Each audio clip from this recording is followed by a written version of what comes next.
مولائے کائنات جمعہ کے دن 13 رجب کو کعبے میں پیدا ہوئے اور تقریباً 16 رجب کو ان کی امی 3 دن کے بعد کعبۃ اللہ شریف سے باہر نکلی پورے قریش میں. ایک بات اور سنیں. نمبر 1، مولا علی پہلا وہ شہزادہ ہے مکے میں جو نجیب الطرفین ہاشمی ہے. علی سے پہلے کوئی نجیب الطرفین ہاشمی نہیں. علی سے پہلے مکے میں کوئی نجیب الطرفین ہاشمی پیدا نہیں ہوا. نجیب الطرفین ہاشمی کا مطلب ماں بھی ہاشمیہ اور باپ بھی ہاشمی. جیسے ان کے والد حضرت ابو طالب، ان کے والد حضرت عبد المطلب، ان کے والد ہاشم. ماں فاطمہ بنت اسد اور اسد کے والد ہاشم. اس طریقے سے یعنی کہ مولا علی کی امی کے دادا اور مولا علی کے ابا کے دادا، اما ابا دونوں کے دادا ہیں ہاشم. اور ایک اور بات، علی پاک نے ننوں کے اندر، بچوں میں، کم عمر لوگوں میں سب سے پہلے کلمہ پڑھا. اور علی کی امی جان وہ پہلی ہاشمیہ خاتون ہے جو ایمان لائی. یعنی ہاشمی عورتوں میں یہی تو امام حسین کا خاندانی بیک گراؤنڈ ہے جو اور جگہ چراغ نہیں سورج لے کر ڈھونڈو تو بھی تمہیں نظر. سبحان اللہ، حق ہے، سبحان اللہ. ہاشمی عورتوں میں سب سے پہلے جو ایمان لائی اس کو فاطمہ بنت اسد کہتے ہیں جو مولا علی کی امی جان ہے. اللہ اکبر. اور پھر سنو، اللہ اکبر. جب 16 رجب کو شہزادہ لے کے نکلی تو ہاشمیوں میں کوہرام ہے. بچہ تو بڑا خوبصورت ہے لیکن آنکھ نہیں کھولتا، شاید نابینا ہے، اور نابینا بچہ ماں باپ پر زندگی بھر بوجھ ہوتا ہے. اللہ اکبر. ایسے میں بہت باتیں ہوں گی، اس کا ذکر نہیں کرتا، لیکن میرے آقا صلی اللہ علیہ وآلہ وسلم تشریف لائے. آنے کے بعد چچا چچی سے کہا کیا بات ہے؟ تو چچا چچی نے کہا تمہارا بھائی آیا ہے، خوبصورت بہت ہے، حسین بہت ہے، جمیل بہت ہے، لیکن تکلیف اس بات کی ہے کہ وہ نابینا ہے. کہا نابینا کیسے؟ کہ وہ آنکھ نہیں کھولتا تو نابینا ہے. آقا نے فرمایا لاؤ میرے بھائی کو میرے پاس دو. اور جیسے حضور نے اپنی گود میں لیا تو علی نے آنکھیں کھولی اور سب سے پہلے چہرے مصطفیٰ کو دیکھو گھٹی سیدہ کو یعنی حسین پاک کی امی کو آقا نے دیا، بابا کو آقا نے دیا، نام حسین پاک کی امی کا. یعنی دیکھو زبان معصوم سے، زبان اوہا سے گھٹی بھی دی جا رہی حسنین کی امی ابا کو، نام بھی رکھے جا رہے. نام سیدہ پاک کا میرے آقا نے رکھا. اور اللہ اکبر فرماتے اللہ کے حکم سے رکھا، خدا کے حکم سے رکھا. اور فرمایا میں نے میری بیٹی فاطمہ کا نام فاطمہ اس لیے رکھا کہ فاطمہ پر بھی جہنم حرام ہے اور فاطمہ سے محبت کرنے والوں پر بھی جہنم حرام کر دی گئی. سبحان اللہ، سبحان اللہ. وہ تو نہایت سستا سودا بیچ رہے ہیں جنت کا، ہم مفلس کیا مول چکائیں، اپنا ہاتھ ہی خالی. اس کا مطلب جہنم حرام کروانا ہو تو پھر اہل البیت سے سچی محبت کر.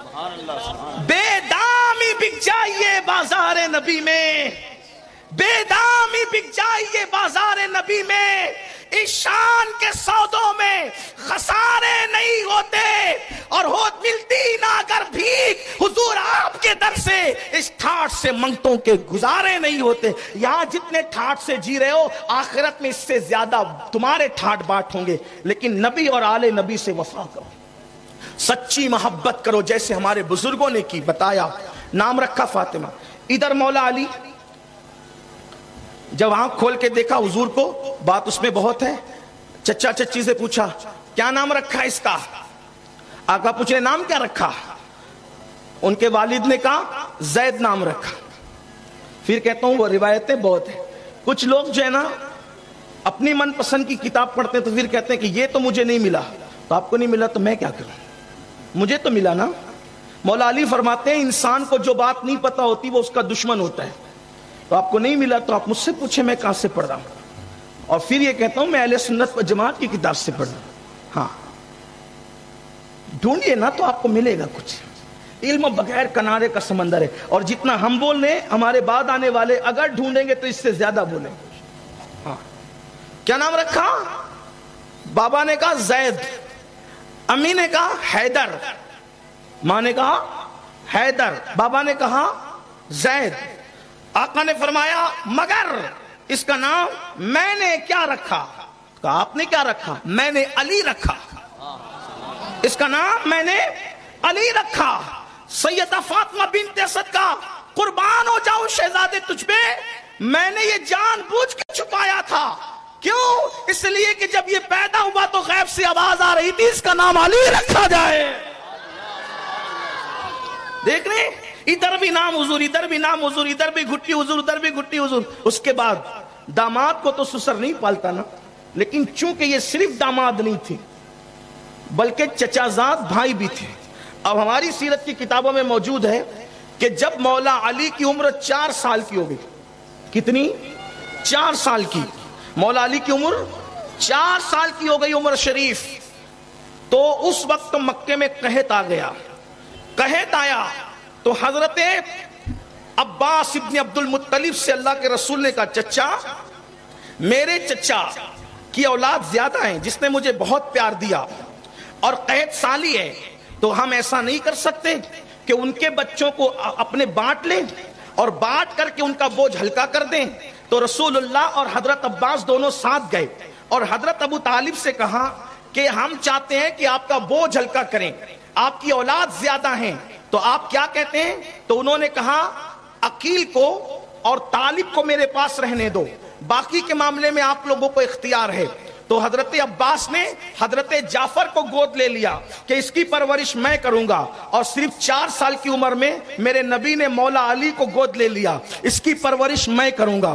یعنی جس حسین کو اٹھانا ہے، اب امی کی تربیت بھی کرنے والے اللہ کے رسول ہیں اور بابا کی تربیت کرنے والے بھی اللہ کے رسول ہیں۔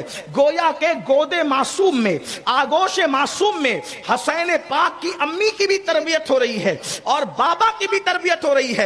اب آپ مجھے بتائیں کہ ماں کا مربی بھی اللہ کا رسول ہے اور بابا کا مربی بھی اللہ کا رسول ہے، اور پھر اللہ اکبر امام حسین کو خود 6 سال تک تربیت دینے والے بھی اللہ کے رسول ہیں صلی اللہ علیہ وآلہ وسلم۔ 6 سال تک تو ڈائریکٹ تربیت دی، اور اس کے بعد پھر بعد میں جن لوگوں سے تربیت ملنی تھی ان کی تربیت بھی مصطفیٰ جان رحمت صلی اللہ علیہ وآلہ وسلم فرما رہے ہیں۔ یہ ہے حسین پاک کی امی اور بابا کی شان۔